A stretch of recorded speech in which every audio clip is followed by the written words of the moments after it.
دوستانو دا هم د سمنګان ښار مرکز هیبک ښار دی. نو دې کې تخت رستم هغه تاریخي ځای دی چې د ډېرې هېوادو سیلانیان راځي. دغه ډبره چې تاسو ګورئ دا خپله تخت رستم دی. دلته لاندې د اوسېدو ځای هم دی، زینې هم لري او ډېر تاریخي ځای دی. بیا د غرونو لاندې مارکېټ په هغه وختو کې د ډبرو څخه مارکېټ جوړ کړي چې هغه به هم تاسو ته درښکاره کړم انشاءالله راسره ویې ګورئ. د تخت رستم ویډیو تصویرونه او د ایبک د ښار یو څو منظرې درښکاره کړم، زموږ سره اوسئ. او دوستانو لکه څنګه چې مې درته ویلي وه چې دغه د سمنګان ښار دی، د هغو غرونو سره شروع یې دا غرونو څخه دا سمنګان خو دغه مرکز چې دی دغه بازار بیروبارک چې پکې دی دا هیبک ښار دی. نو هیبک ښار چې دی د دې په څنډه کې بیا دا غرونه دي.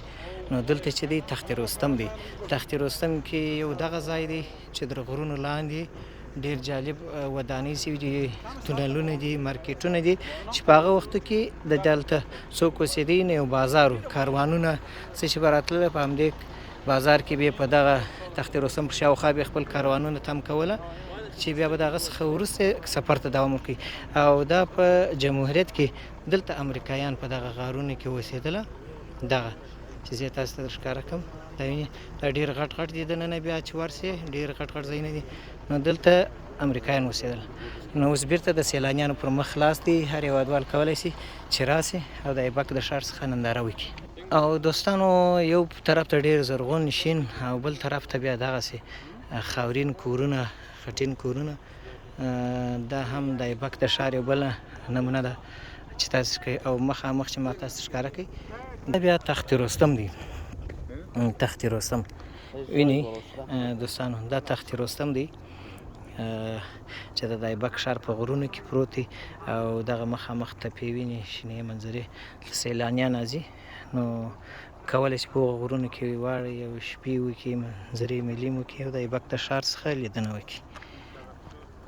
او دا هم زموږ موټر چې د ایبک ښار ته راپورته سوی په دې لوړ غره کې ولاړ او اوس د دې ځای سیل کړو. لاندې ورته کېږو دوستانو راسره اوسئ. دلته بیا دا جذبانان لمبېږي دوستانو. تخت رستم پر غاړه یو ډېر ښایسته وځي جوړ کړی دی، ډېر پاکې اوبه او ښایسته منظره. نو بیا به که چېرې وخت ور بس ولمبېږو به زموږ سره اوسئ. اوس خو نو دلې ګرځو، همکاران شوس به لاندې سیل کوي، موږ به هم ورسو. تاسې وګورئ شیرې دا په تخت رستم کې ګرځي. درغلم دوستانو رستم چې دی د عاشق د تهمیني و او دغه ځای وایي خلک وایي دا ځای د دې دپاره تحفه په شکل باندې جوړ کړي چې دی پر د تهمینه باندې مین و. نو مینې ورسره درلوده، دا ځای ورته جوړ کړي د تخت رستم چې اوس ورته وایي. او دا ټوله تخت دی پر دې باندې داسې لاره راګرځېدلې، دلته به هم اوسېدل، دا د اوسېدو ځای و. ډېر یخ دی خو اوس بارانونه څه دي اوبه پکې کېدي. زه داسې درته ښکاره کوم، هر څوک خپل یادګارونه نیسي. شیرې لاله هغه دی لوړ ولاړ دی. اوس بیا دوستانو زه چې راتاسم دی لوړ دی. نو دوستانو یو لنډ داستان به زه درته وایم چې هغه د دې تخت رستم څوک و، څه چې لږ ما اورېدلي دي د خلکو د خولې څخه. وایي دا چې و د سهراب رستم زوی و، ډېر غټ پهلوان و. نو پخوا په د لښکرۍ کې به د باچاهانو خپل پهلوان اول ورمخته کوي چې کله به پهلوان بل پهلوان ته ماته ورکړه بل لښکر ورته تسلیمېدی. نو دغه د ایبک ښار چې دی تخت رستم د رستم زوی سهراب نومېدی چې ډېر غټ پهلوان و. او د دې سهراب بیا خپل زوی پیدا سو، د دوی سره ورک سوه، جلا سوله، بیا هغه هم ډېر غټ پهلوان جوړ سوی. نو په یو مقابله کې د خپل زوی سره په مقابله کې و چې بیا د سهراب د راولاړ سو، خپل زوی زخمی کړي. کله چې زخمی کړي د مرګ پر حال و دغه ښار کې دغه ځای کې چې تاسې ګورئ.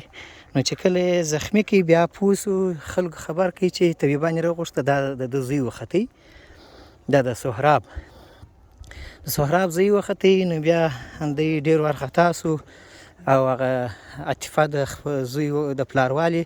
نو بیا یې ژر دا زوی چې په ډېر بد حالت کې طبیبان یې راوغوښتل، په دغه ایبک ښار کې چې اوس نو د زما زوی باید ژر ورغول سي جوړ سي نو طبیبان ورته ویل چې یو قسم بوټي دي په دې غرونو کې باید هغه راوړو ورته ورې کړو چې دی د دې د تورې یا د دې پهلوانۍ چې دوی سره کړې وه د دغه زخم څخه جوړ سي نو هغه وختو کې دغسې اوزونو شیان و دغه دواوې پکې جوړول نو کله چې دوا را ورسېدله طبیبان را ورسېدله متاسفانه چې د سهراب زوی په حق ورسېدي نو بیا ډېر افسوس وکړي چې خپل پلار خپل زوی مړ کړي په داسې حال کې چې د پلار خپل زوی نه پیژندی نو دغه تخت رستم بیا چې دی د رستم پر تهمینه باندې مین و دغه د خلکو د خولې څخه تهمینې ته په ډالۍ کې جوړ کړي او دا د خپل لښکر پهلوانو نو د دې غره په سر کې دا ځای جوړ کړی دی دا د دې د هغه وختو د قوت او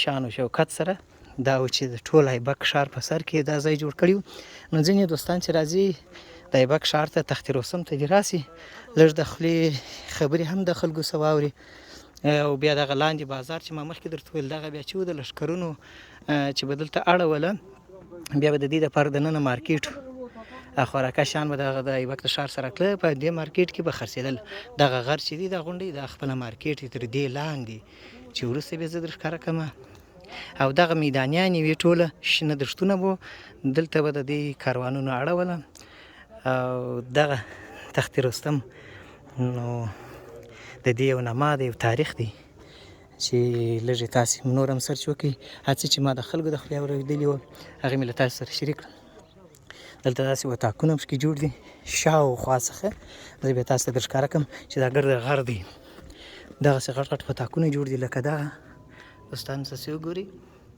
غټې غټې لارې دي دا ټول په غره کې جوړ شوي دي بل وطاق بیا هم زه در ښکاره کړم او دا وطاقونه دوه طرفه ته لار لري چې هواکشي په دپاره هم کار شوي دي بل وطاق دا دی دوستانو چې دلته دوستان یادګاري تصویرونه نیسي بل ځای به هم د ښکاره کړم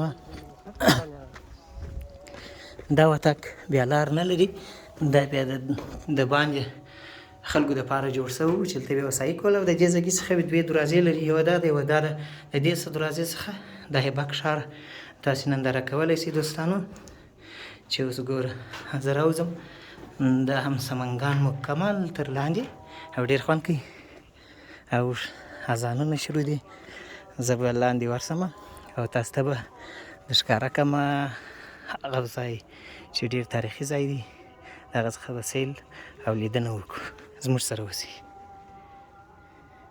یو ته راغلو راورسېدلو دغه هم هغه دروازې دي داسې ډېرې دروازې شاوخوا لري چې دا به دغه هغه وخت بودایان دا نور راتلله بیا سودا مودا کوله او دلته بیا د عبادت ځایونه مو او بازار به مو چې دا یو اطاق دی تاسې ګورئ په دې وطاق کې بله دروازه را خلاصېږي داسې ورځو دا یې هم بل دی چې دغه یې ډېره غټه وه او دا یې داسې ډېره غټه ګنبده ده چې زه بیا تاسو ته در ښکاره کړم او دا تر غره لاندې بازار او روشنایي دپاره یو بل کمال کړی دی دوستانو چې مخامخ تاسې وینئ دغه ځای څخه به روشنایي هوا راځي مستقیما پر دا ساحه وموښلي د دې څخه بیرته انعکاس کوي پر دې طرف وموښلي نو ټول ځای کې روشنایي رڼا جوړه کړې ده دا هم زه تاسو ته در ښکاره کړم روشنایي چې څونه منظمه دا وینئ دا روشنایي راځي سیده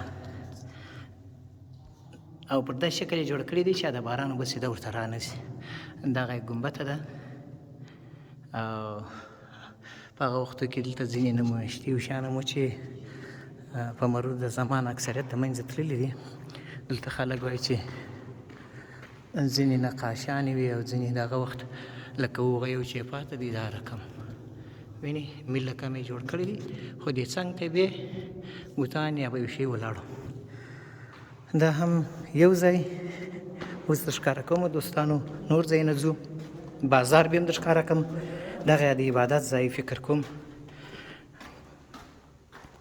دې ته هم داسې د روشنایي دپاره دا ځای ورکړی داسې ځو دا غر وینې دا ټول ډبره ده او ډېره هغه سخته ډبره ده پرې نه ده په ټوله په یوه ټوټه کې ده دا جالبه غر په دې دی چې دا ټوله په یوه ټوټه کې دی ټوټه ټوټه غر نه دی نو دلته یو بل ځای هم دی، دې ته به هم سر ښکاره کړو، دغسې به کرار بیا بازار در ښکاره کړو. سلام خوب هستی؟ بخیر خیرتی است؟ دم دوستانو بل بخیر باشین. لالا تشکر. دا یو بل ځای دی چې دغه هلته به اوبه درولې او د کار لپاره، او دغه هغه اول حال دی. دې طرف ته کوچني کوټې دي، دا تاسې وینئ، دا سم وطاقونه دي، دا هم تر غره لاندې جوړ دي. دې سره وځم، دا وطاق ته ورځم، دا وینئ دوستانو، دا یې بل ځای و. دلته هم داسې یو حوض لري، فکر کوم چې دا بیا د اوبو ذخیره وه. دې ته هم روښنایي دپاره کلکین ورکړی دی. د هغه مخامخ بله کوټه ده، دې طرف ته بله کوټه ده. دا تاسې وینئ چې دا کوټه هم ډېره جالبه ده. مساحت یې داسې زه به متر هم کم 1 2 3 4 5 په 3 کې دا کوټه ده. او د دې مخ ته دغه حال بولي، کوچنی حال، 2 کوټې واغه کوټه ده، یو دا کوټه ده، دا یې د روښنایي دپاره کړې ده، دغه یې لاره ده. او دغه هم فکر کوم زه داسې وم چې شاید د اوبو د وخت یاد یو شي ګدام ودامې و، ځکه چې دلته یې بل دانه هم ورکړی دی. دغه دی. وعلیکم السلام.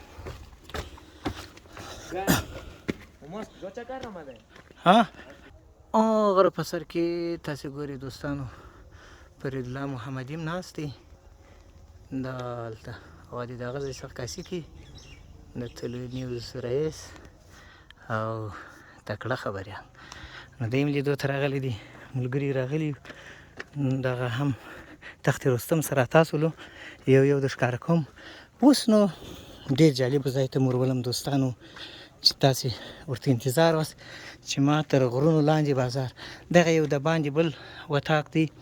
د دې څخه وروسته دغه د روښنایي دپاره ورکړي دي. دا دروازه ده، دا کلکینان دي، دا د روښنایي دپاره.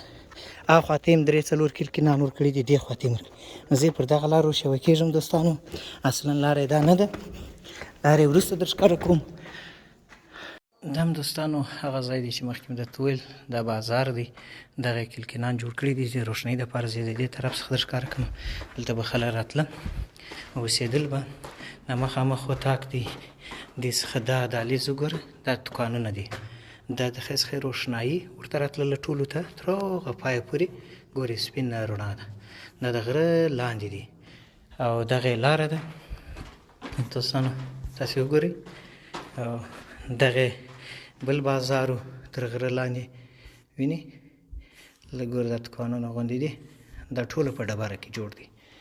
نو دوستانو تاریخي ځای دی هیبک ښار، ډېر جالبه ځای دی. تاسې چې راځئ نو د دې ځای څخه لیدنه کوئ. او یو ځای بل هم در ښکاره کوم، بس موږ موټر هم رفتار کې دی. دغه هم بل وطاق دی دوستانو چې ګمبتې او خلک د دې یادګارونه نیسي.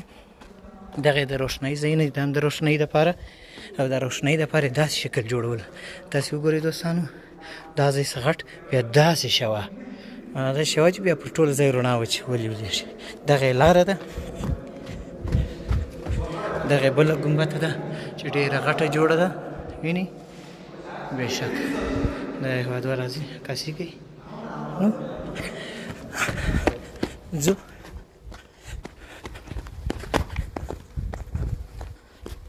زموږ موټر هم د خیره سره حرکت وکړي دوستانو. همدا موټر کې میلې ته راغلي وو، هم د تخت رستم ویډیو چې تاسو ولیدل، هغه تخت رستم او دغه بازار او فریدالله محمدي د غره پر سر باندې ولاړ. تاسو وګورئ، دلته د وطن ننداره کوي، وطن تاریخي ځایونو څخه خوند اخلي.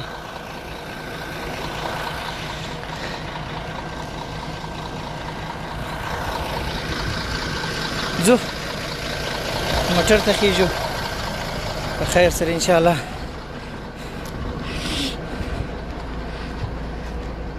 دا هم زموږ خیرالله جان چې په سفر کې را سره دی دوستانو. او خورا خوندور خیر و خیر دی، یوه ټوټه خیر دی. دغه ښایسته موټر دی او استاز دی، دا دی د شک.